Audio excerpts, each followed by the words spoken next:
Salut bande de Tarpinous, j'espère que vous allez bien. On est aujourd'hui au château de la Busine pour la Planète Fiction Convention. L'occasion donc de rencontrer quelques stars du petit écran, notamment Jamie Bamber et Gates McFadden des séries Star Trek et Battlestar Galactica. L'occasion aussi d'explorer l'univers un petit peu des comics et de la science-fiction en général. Eh bien voilà, c'est ce que tous nous souhaitons, j'ai envie de dire. Mathias, j'ai une question à te poser. Ouais. Aujourd'hui, tu as réalisé un rêve. Qui est de rencontrer Jamie Bamber. Est-ce que tu peux nous dire un mot là-dessus ? Oui, en fait, je l'ai rencontré jeudi dernier, Jamie Bamber, donc pas aujourd'hui, ce qui annule ta question. C'est ce que tous nous souhaitons. Je vis mal la vie au Tarpimbien. Si vous recrutez, je viens. C'est ce que tous nous souhaitons.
Jamie, merci d'être encore avec nous. Vous avez fait une petite masterclass là-haut. Vous avez pensé quoi de cette journée d'échange et de rencontre avec le public marseillais ? C'était extraordinaire puisque j'avoue que c'est le discours le plus académique, intellectuel, philosophique que j'ai jamais éprouvé jusqu'à ce point. Et c'est normal pour la France, dans un pays dans lequel c'est obligatoire d'étudier la philosophie jusqu'à 18 ans, je crois. C'était un discours de philosophe et c'était très intéressant à avoir un juriste, un scientifique sur le panneau pour vraiment établir un niveau de rigueur dans le discours. C'était très intéressant pour moi. Oui, je confirme, le niveau des débats était assez élevé au niveau de la science-fiction. Je ne m'attendais pas du tout à ça. D'habitude, c'est des anecdotes qu'on a, des conneries qu'on a fait sur le plateau et tout ça, mais pas cette fois. J'ai une petite question un peu plus marrante. Vous savez, on a un exemple là juste à côté, tous les papiers dans Battlestar Galactica, vous savez, les coins sont coupés. Et est-ce que vous savez pourquoi ? Est-ce que vous savez d'où vient cette idée ? Je crois que c'était Doug qui était le directeur artistique du truc qui a décidé que quelque chose doit être différent avec ce qui est assez normal, familier doit tout de même avoir quelque chose d'autrui, d'étrange. Et il a décidé de couper les coins du papier sans se rendre compte qu'il ne fait absolument pas de sens. C'est pas du tout pratique. Et comment ils auraient arrivé à ce point-là. Mais ouais, c'était emblématique du show. C'était notre iconographie de Battlestar, que tout est en hexagone ou octagone. Ouais. Rassurez-moi, chez vous, tous les papiers sont normaux, c'est du A4 standard. Ouais, standard, oui. Je regrette. Merci beaucoup, Jamie. De rien. Et puis, bonne fin de convention. Ok, merci. Bon, Hervé, tu es l'organisateur de cette convention, de Planète Fiction Convention. Écoute, ça se passe comment là, pour le moment ? Ça se passe très bien. Au niveau de la qualité, vraiment les fans sont ravis. Les acteurs sont ravis, les dessinateurs sont ravis. Et voilà, il y a eu vraiment de belles rencontres humaines et les fans aussi ont apprécié. Alors comment on fait pour contacter Jamie Bamber, pour ramener Jamie Bamber et Gates McFadden à Marseille? Alors écoute, c'est un ancien client de mon magazine comics qui est rentré dans ma vie. C'est un passionné Star Trek et qui a fait le sourcing, donc parce qu'il a fait un documentaire, tout ça et tout. Il s'appelle Paul Hervé Berby. Et donc il a ramené ces deux contacts et après on a fait venir, on a fait une belle approche humaine avec Gates il y a à peu près un an, qui est venu en catimini déjà à Marseille. On a tout fait, on a fait un très bon restaurant, on a fait le Miramar, après on est allé dans une soirée et on s'est régalé. Et quand je l'ai ramené, elle m'a dit bon c'est bon, je fonce, on le fait. Et du coup, est-ce que tu vas faire perdurer cet événement qui est un peu unique à Marseille, une convention autour de la science-fiction? Donc est-ce qu'on peut s'attendre à voir d'autres stars américaines On va revenir avec de nouveaux concepts. Il y a déjà les acteurs qui veulent revenir, il y a les dessinateurs aussi. On va évoluer, aussi faire évoluer le plateau. Mais vraiment, tout le monde a été au top. Tous les intervenants, je ne peux pas tous les citer parce qu'il y en a qui vont être jaloux ou autres. Mais par exemple, pour la partie comics, il y a Cédric, le commis des comics, qui a été super. Il y a vous déjà aussi parce que vous êtes là. Bon, après, vous, ça compte pas parce que toi, tu es fan de Battlestar. Et Raph, il est fan de Star Trek. Et de Battlestar aussi. Raph, il est fan des deux. Voilà, donc c'est vrai. Mais moi, je pense qu'il faut ça à Marseille. Je pense qu'en plus, on a la chance de travailler avec des acteurs qui sont francophiles. Et ça, c'est super pour les échanges. Et je pense qu'il y a vraiment un créneau pour ça. Il faut insister. C'est vrai que j'ai pris langue pour la seconde édition déjà avec d'autres personnes. Et dont des gens qui jouent dans ce film-là. T'en diras pas plus? Non, de toute façon, la personne, elle n'est pas là. Donc ça va, je peux pas le dire. J'ai pas balancé. Hein.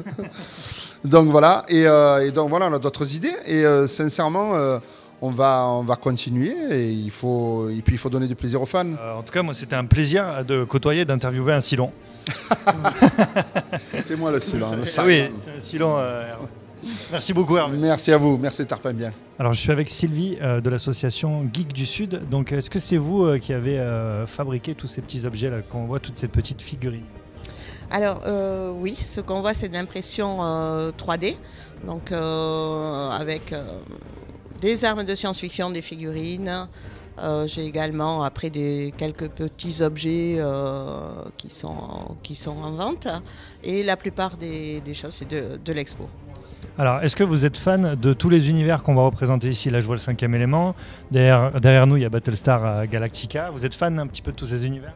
Oui, je suis fan de science-fiction. Donc, en fait, à la base, c'est ma collection personnelle que j'expose. Donc, il y a une partie d'ailleurs qui n'est pas de l'impression 3D, qui est une collection Battlestar Galactica, avec certains originaux qui ont servi lors du tournage de la série.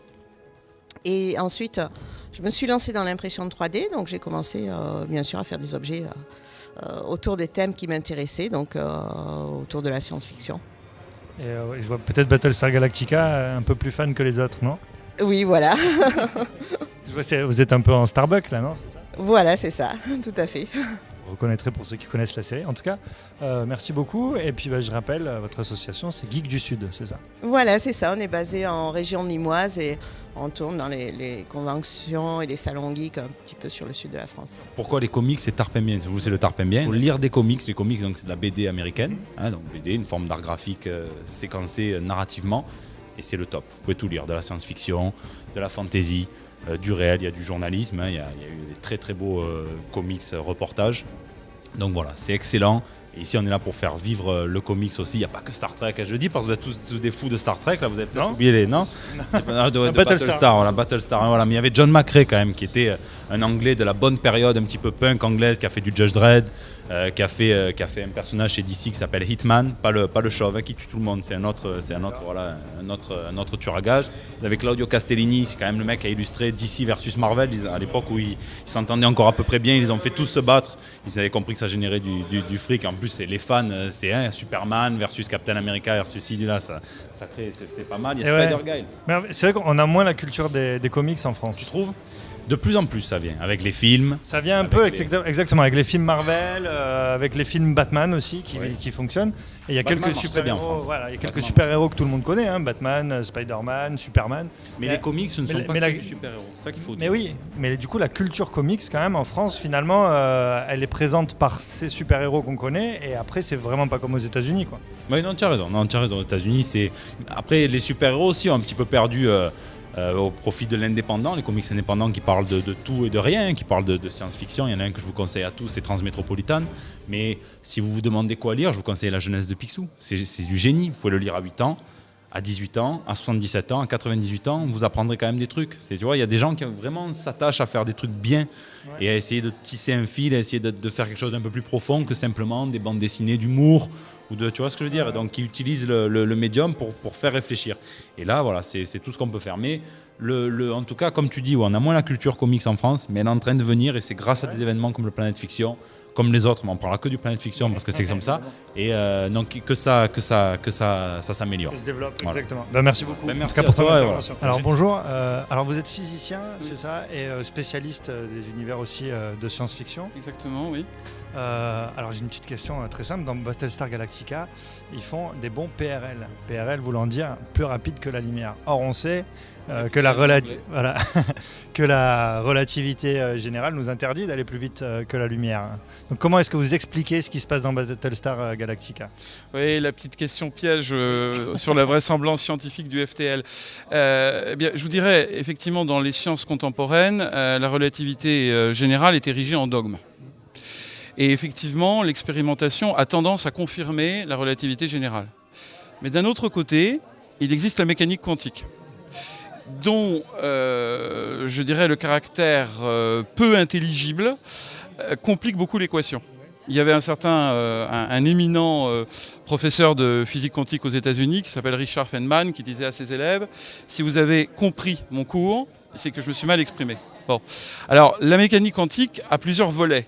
Les bases sont largement confirmées par l'expérience. Mais l'interprétation de la mécanique quantique reste sujet à toutes les conjectures. Et il y a notamment ce que l'on appelle le paradoxe EPR, qui, en fait, pour être résolu, doit, au choix, soit, alors je rentre dans des détails techniques, violer la fameuse vitesse de la lumière dans le vide, C, ou, comment dire, se traduire par l'acceptation que la mécanique quantique est une théorie encore incomplète, qui ne décrit pas l'intégralité du réel, qui possède une variable locale, soit est une théorie de non-localité. Donc il faut en fait renoncer à l'un de ces trois postulats, si vous voulez, pour rendre compatible l'interprétation de la mécanique quantique avec la relativité générale. La plupart des physiciens adoptent l'hypothèse de la non-localité ou d'une mécanique quantique qui ne décrit pas l'intégralité du réel. Mais il en existe quelques-uns qui envisagent la possibilité que C, la vitesse de la lumière dans le vide, ne soit pas en fait une vitesse indépassable.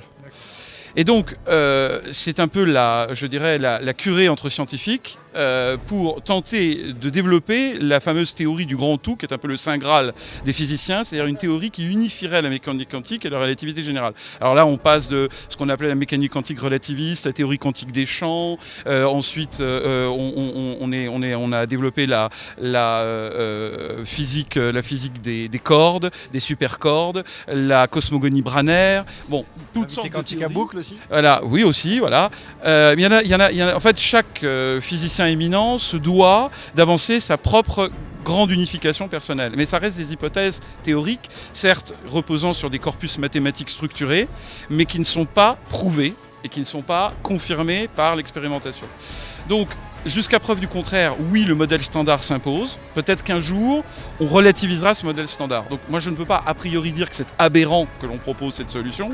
J'aurais envie de vous répondre, si on exclut la possibilité de, je ne vais pas dire forcément dépasser la vitesse de la lumière, mais trouver des manières de la contourner, par exemple à travers des trous de verre, qui est aussi une résultante de la relativité générale, prédite par Einstein, comme les trous noirs, confirmer les trous noirs, pas encore les trous verts, mais un jour peut-être qu'on en trouvera. Et qu'on trouve dans d'autres œuvres de science-fiction, Voilà. je pense à Interstellar. Voilà, par exemple aussi, et la plupart d'ailleurs, si on devait renoncer à ces hypothèses au nom du caractère absolu et sacré de l'indépassabilité de la vitesse de la lumière dans le vide, un peu comme un dogme religieux, on devrait s'interdire toute forme de science-fiction qui explore au-delà de notre système solaire.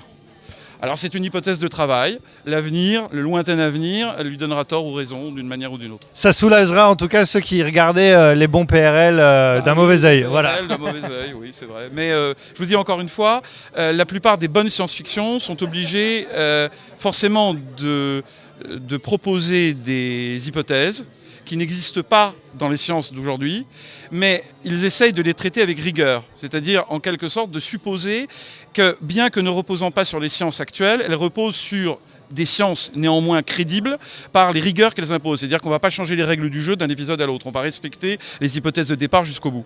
Bon, c'est, je dirais, une œuvre de science-fiction qui a l'apparence de la crédibilité scientifique. Alors Gaël, bonjour. Et voilà, vous êtes dessinateur de comics. Est-ce que vous pouvez nous parler un petit peu de votre métier, des personnages qu'on vous voit dessiner là à l'instant ? Oui, alors oui, je suis Gaël et je suis freelance dans l'univers du comics. Voilà, donc je fais des dessins pour des particuliers, pour des entreprises, communication en entreprise. Puis je bosse aussi avec des collectivités locales, notamment aussi dans l'associatif. Je donne des cours, j'anime des stages, ce genre de choses. Et voilà, toujours dans l'univers du comics, donc plus super-héros qu'autre chose. Et voilà, quoi, en gros. Okay, c'est qui le personnage que vous préférez dessiner ? Alors, je préfère dessiner Spider-Man en général, Black Panther particulièrement en ce moment. Mais voilà, en gros, on va dire des personnages Marvel plus que des personnages d'ici. Mais voilà, après, je peux essayer de tout dessiner. C'est politique, Marvel plus que DC, ou c'est simplement une question de goût ? Je pense que c'est une question d'historique des publications de comics en France. Voilà, on a tous débuté avec des Strange, des Nova, ce genre de choses. Et donc, les publications Marvel étaient plus représentées dans ma jeunesse, entre guillemets, que les publications d'ici. Et donc forcément, ça influence aussi après sur les choix et les goûts qu'on peut avoir dans ce domaine-là. Ok, est-ce qu'on peut regarder un des dessins dont vous êtes le plus fier et vous pouvez nous le commenter en quelques mots ? Donc il y a une compo, entre guillemets, originale de Black Panther contre Klaw, le maître du son, avec des personnages que vous avez pu voir dans les derniers Avengers, comme le Black Dwarf qui est ici, donc Klaw sous sa forme comics tout en son, puis d'autres personnages qui apparaissent dans le comics de Black Panther, comme Zenzi ici, ou le Dr Faust là, Black Swan qui est juste en bas ici. Voilà, donc c'est une représentation, c'est un hommage en fait à un run en particulier qui est apparu récemment dans le comics Black Panther, et donc je le fais à ma sauce, et puis je fais des collaborations en même temps avec des coloristes qui bossent soit chez Marvel et chez DC pour pouvoir faire ce genre de choses. Donc voilà. Ok, merci beaucoup et bravo pour tous ces dessins.